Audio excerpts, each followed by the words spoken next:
Welcome to Kahani Bar, a cocktail of stories in English and Hindustani.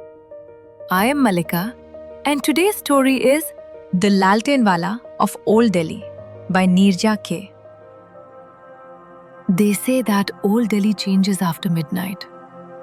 Chandni Chowk and its long shoulder-width lanes are claimed by generation of the bygone eras. Yes, dear listeners, you heard me right. These lanes are so narrow that you can breathe into each other's windows or steal from your neighbor by just extending your arm while you are sitting in your own shop. And at night, it is so quiet that you could hear the sound even if a dry leaf fell onto the pavement. And then there are these ancient Havelis that have stood there for what seems forever.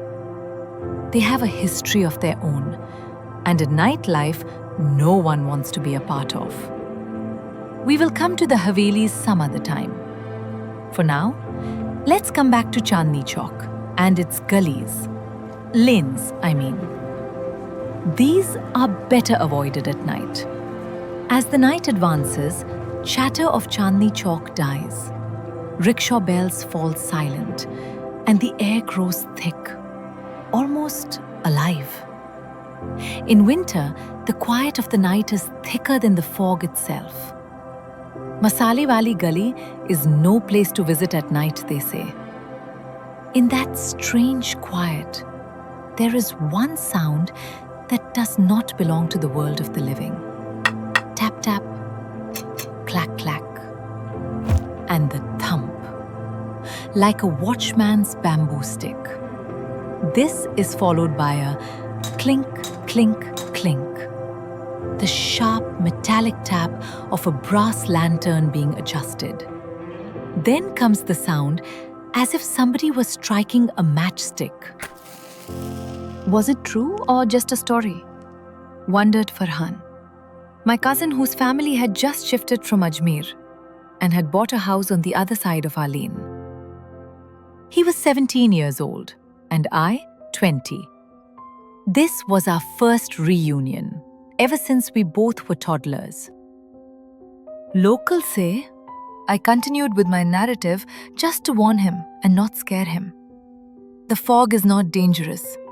What walks inside it is.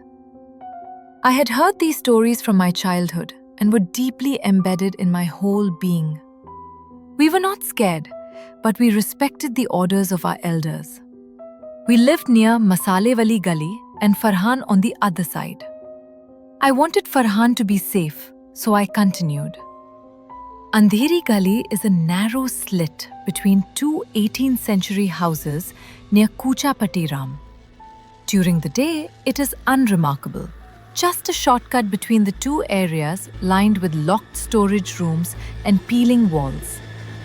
But after 3 am, the lane changes. Shadows stretch unnaturally. The walls feel damp even in summer. Sometimes the lane seems longer than it should be. Shopkeepers often find strange burn marks on the stones in the morning. Thin, curved lines, like someone dragged a red-hot object along the ground. A lantern, perhaps, or a burning long bamboo stick.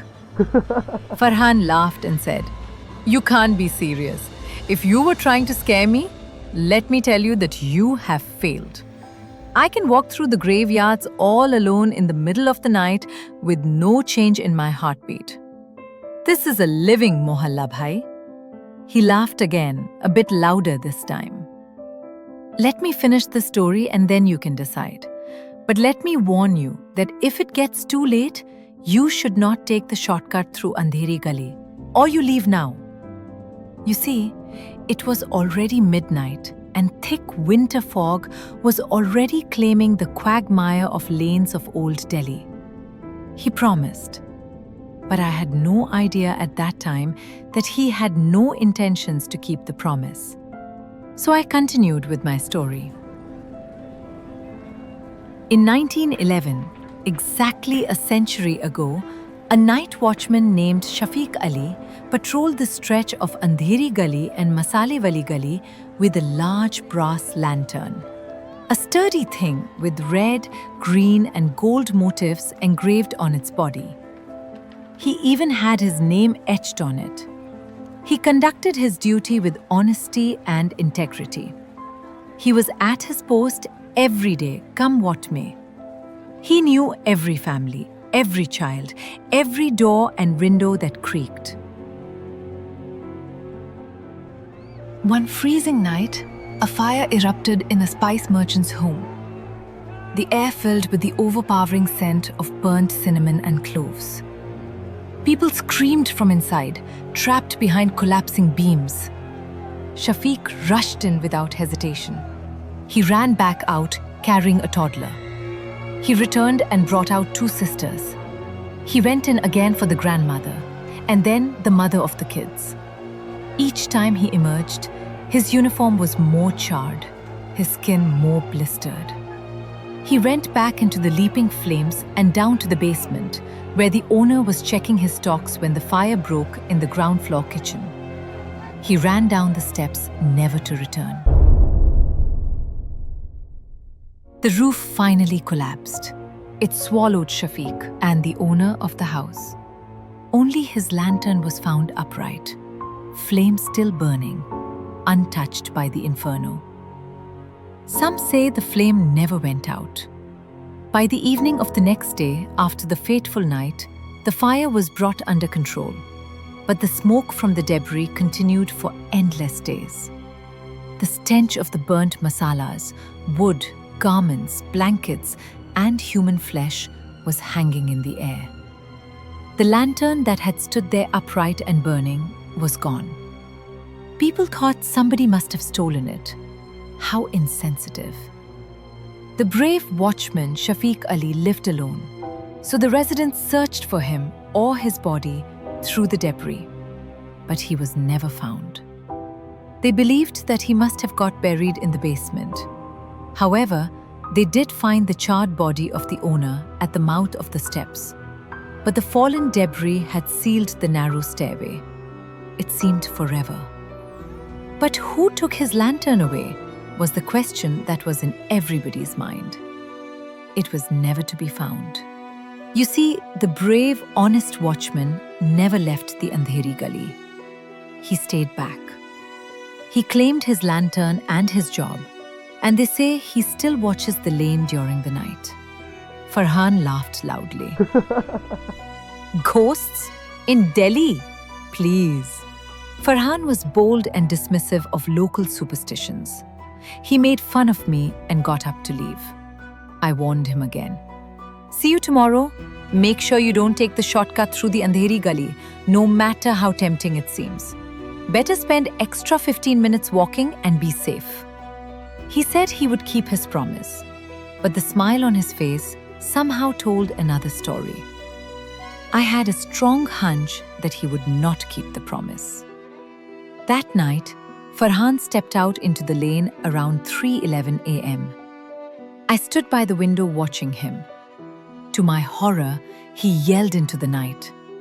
"I'm not scared," he said, waving at me, choosing Andheri Gully.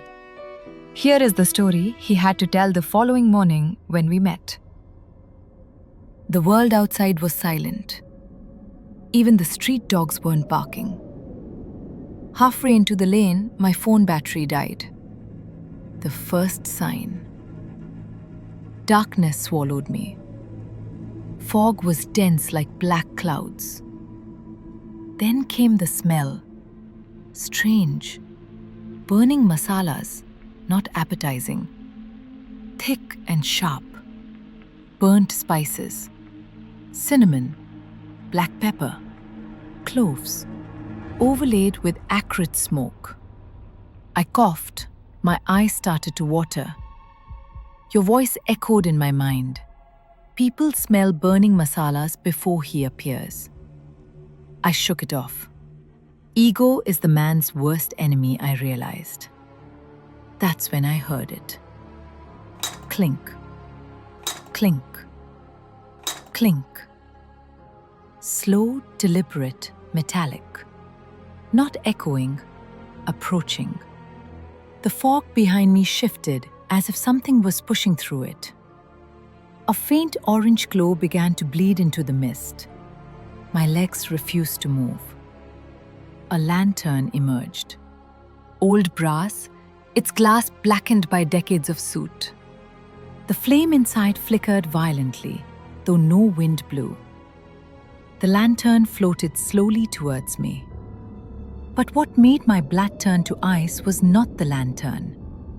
It was the shadow behind it.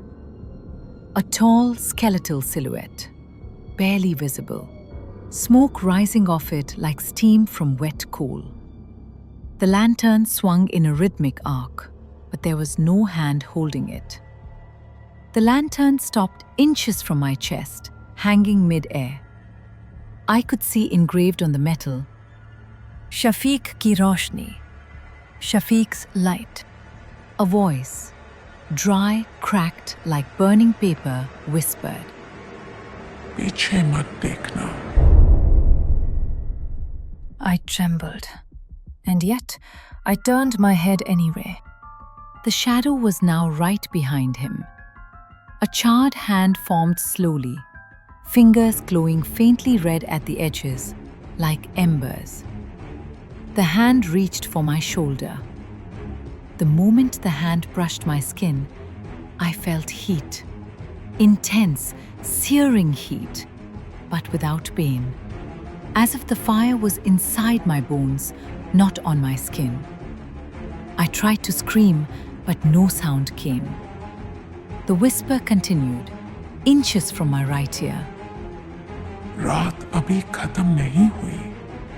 The lantern flame flared bright, white, almost blinding. For a split second, I saw the face of the Laltenwala. Skin cracked like burnt wood, eyeless sockets still glowing orange, ash falling like black snow from his beard. Mouth twisted in something between grief and duty. The whisper was now in my ears, so close I could feel his breath. I thought, don't be scared. You should have listened to your cousin. But the youth today love challenges and adventures. There was no threat in his whispering voice. Instead, it felt rather comforting. The whisper came again. I'm only doing my job, you see. The safety of this long lane is my duty. Your safety is my duty. Walk fearlessly. I shall walk you to the other end of the lane. Don't fear me. I mean no harm. I'm just doing my job, the job that I love. This lane is safe as long as I walk the nights. Thereafter, I walked dazed in the light of the lantern that was floating in the fog a few steps ahead of me. At dawn, shopkeepers found me lying at the entrance of Andheri Gully. Alive, cold, shivering uncontrollably. There was a fine burn mark on my right shoulder, not deep, just a touch, as if a finger of fire had gently touched me there. I opened my eyes. All I could mumble was, he told me, he's still patrolling, still saving us, still burning.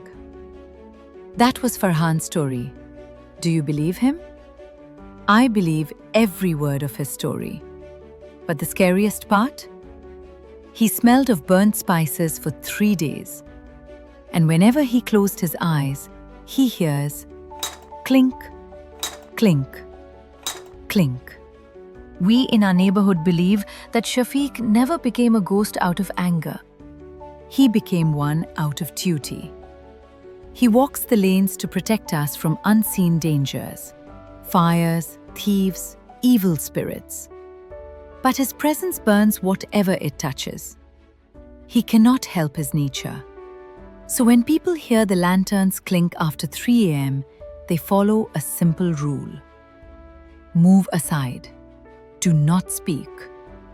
Let the Laltenwala pass. Because he's not hunting you.